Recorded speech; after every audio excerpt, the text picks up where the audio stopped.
1996. People forget. That was it. The year everything changed. The year these two guys from Jersey, from nowhere, got together and made something that changed everything.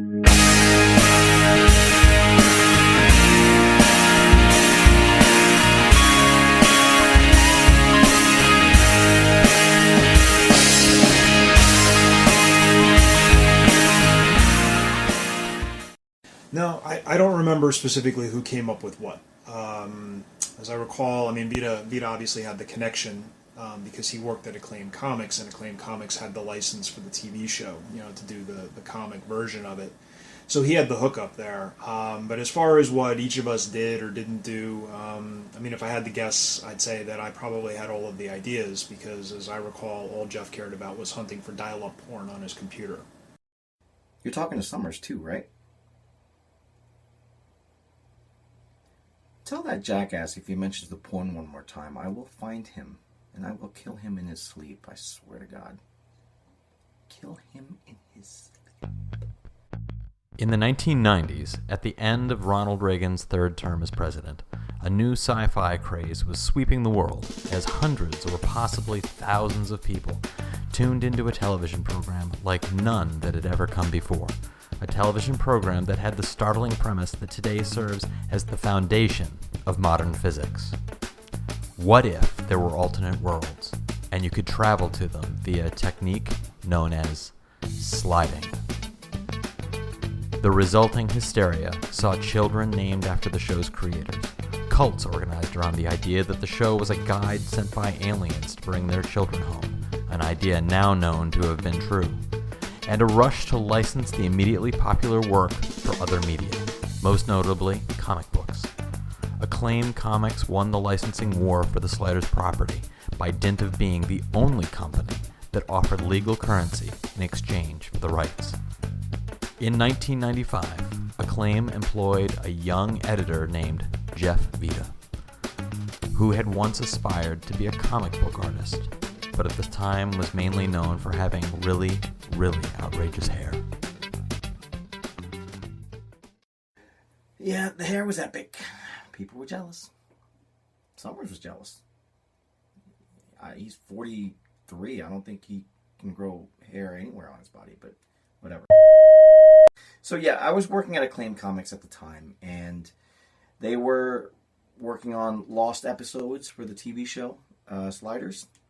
And they needed one more, so I contacted Somers. I said, we'll probably work on this because they'll pay us money, and we had debts to take care of. Yeah, we started meeting in Jeff's dark, dank, dirty apartment. It was one of these basement underground apartments in Jersey City. You could feel the atmosphere changing as you stepped down into it. It was probably one of those illegal basement apartments that had been flooded a dozen times and never cleaned. And certainly, Jeff never cleaned. He lived like an animal. An animal. Most of our writing sessions were spent with me shouting from the bathroom while wearing a full-on chemical suit as I tried to clean his bathroom. Emphasis on the word tried. Collaborating on the script that would become Blood and Splendor, the two creative geniuses began with a startling premise that would soon shake the world. What if the Aztec Empire had never been conquered? So, Sliders, don't believe any of the hype about that. I was the original agent on that project, and we could have had a six-figure deal. But they were artists, and they just didn't want to have the comic have anything to do with the TV show. They thought the TV show was awful, and that was a mistake, so it didn't work out. I think I was about 10 years old when Sliders was on TV. When I was 10, I was a huge nerd. I loved anything science fiction. Literally anything. But I fucking hated Sliders. When did I first hear about sliders? It was probably when I was a kid. You know, my mom used to make these little tiny hamburgers for me and my brother. I still don't know why they're called that.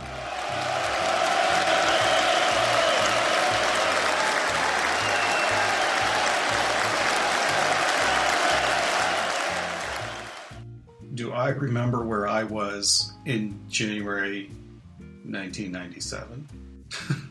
I mean, what kind of a question is that? Who does not remember where they were in January of 1997? He didn't even know what Sliders was. He had no idea who Jerry O'Connell was. I mean, just one of the finest actors of our generation. Who? Jerry O'Connell? The porn star? But, you know, you gotta remember this is 1996. He didn't even have an internet connection. I did. And unfortunately, he found out. He didn't even own a computer. He came over and all he wanted to do was surf for porn. God damn it, we almost stopped working on the script altogether because Vita kept downloading pictures of naked women and photoshopping my face on them. Can you tell me about the naked photos with Jeff Somers' face pasted on them? We get letters from lawyers representing those naked women all the time. We have a special payoff fund in the budget just to deal with them. So we grudgingly started working again. By fax. That was good. The 1990s sucked, man. We started working by fax because we couldn't stand each other anymore. And working by fax sucks more than anything has ever sucked before in the universe. But at least I wasn't in that basement apartment trapped with that jackass smelling his farts. If you brought Jeff Somers here right now, I would kill him. Just kill him. The script was finished in early 1996, at the end of Ronald Reagan's fourth term as president, and was sent off to Tracy Torme, the creator and producer of Sliders, who was at the time surfing his own wave of international Sliders mania, as dozens of fans appeared in at least 4 countries, 2 of which spoke English. Then, near disaster. The script Somers and Vita had spent months creating was too short and would result in just 4 pages of comic book panels, if the panels were very, very large and the pages were very, very small. That was a hard day because, I remember shouting into the phone that Vita, worked in the comic book industry and should have known how long a script is supposed to be. Jackass. You know what? Don't even bring him here. Just tell me where he is. I will go over there and I'll kill him. Seriously, I kept telling that idiot that we had like 4 pages of comic book because his script was just notes to the artist to include the name of his zine, The Inner Swine, everywhere and anywhere they could squeeze it in. He had it on cave drawings and hats and t-shirts and billboards in this comic book. Did you ever read that thing? It sucks. Absolutely sucks. I'm sorry, what? A comic book? So you're saying there are no sliders here right now? The comic? No, you said comic. Yeah. I'm sorry, written by who? Suzanne Somers? I don't know who that is. I'm hearing you. Are there no burgers here right now? Little tiny burgers for me to eat? Is that what you're saying? Do you know who I am? I'm sorry, I know that sounds...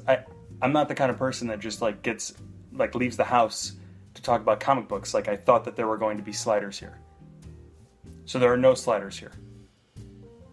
It's a comic book. Okay, we're done. The story was an intricate reinvention of the comic form. It detailed a mind-blowing scenario wherein the Aztec Empire had conquered North America and invented modern technology, such as cell phones and talking baby dolls. The Aztecs, meanwhile, dressed in a child's imaginary conception of how Aztecs dressed, and they practiced human sacrifice. This decision to completely ignore historical facts is today regarded as the foundation of modern fiction.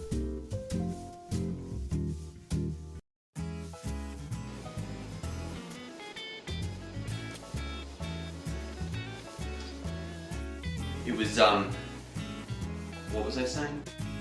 It was one of those projects that over a long period of time started to strike people as more important than was originally. Hey, come on. Up. It was the interaction of the visuals with the text that really... Are you on me or are you on the fit? So the real importance of this work became evident after... Wait, hey, what's going on? You drunk? Keep me in frame, over here. Okay, forget it. Released in January 1997, at the beginning of Ronald Reagan's fifth term as president, Sliders, Blood and Splendor was an immediate sensation, and the lives of Somers and Vita, largely meaningless and defined by squalor up to that point, were changed forever. I was sitting, let's see, I camped outside, it was Clinton Street Video. I camped out for 2 days. I was by myself, but I chose that on purpose. I could have gone and camped out in front of the big chains with the great big long lines. Well, of course, video. Where else would I have? I wasn't going to go to one of the big boxes. So what? Sliders. What? A comic book of. And what Sliders? Sliders. Was that a spin-off of the Munsters? It wasn't. Oh, good, because if anybody knows Munsters, there I was waiting outside of Clinton Street Video for the release. Finally, it was the VHS release. We had been waiting for that for over, 30 years. The 1965 movie Monsters Go Home. Yeah, I still have a couple of hundred copies around here, actually. I keep trying to sell them to get rid of them, but somehow I keep ending up with more. I don't know how that happens. I lost my apartment because of whatever that dummy did to the toilet. I lived on the streets for a few years. Took a few different jobs. Was a rodeo clown. Sold Amway. Eventually I made my way back. Because of him, I left the world of creativity behind. And I haven't looked back since. I don't create anything, I don't innovate, I don't imagine, I don't dream. It's not there anymore. He took it all away from me. I work in advertising now. To this day, people stop me and ask me, are you that guy that did that thing with that other guy back in the 90s? And I always, I'm always polite, and I stop and I look at them and I say, nope, not me. No habla inglés. And then I turn and run away. 5 words to sum this whole experience up. Jeff Somers ruined my life. No one makes Sliders comics books anymore. I'd like to think Blood and Splendor had something to do with that. The world will never know what might have happened if Somers and Vita had been able to ignore their violent and childish dislike for each other and produce other scripts. Rumors abound that the duo produced at least one television script for the Sliders series itself, and notes have been identified that hint at other projects or plans to go to the supermarket. In the 18 years since its conception and writing, Blood and Splendor has come to occupy a mythical place in the pantheon of literary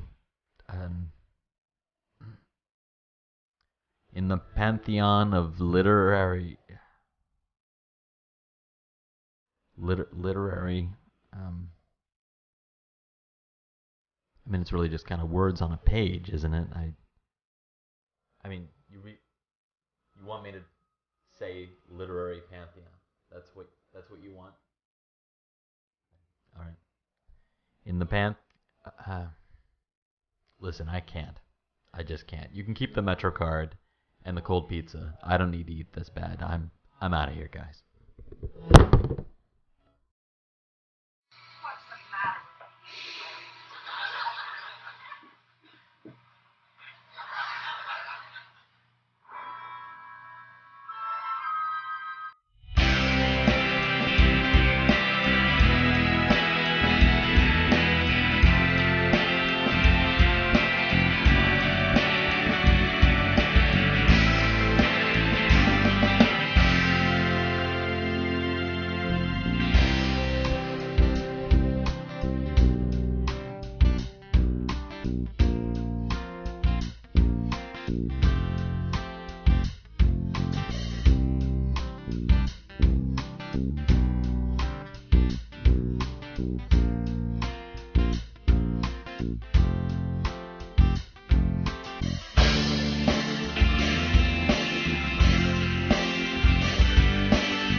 He didn't even own a computer.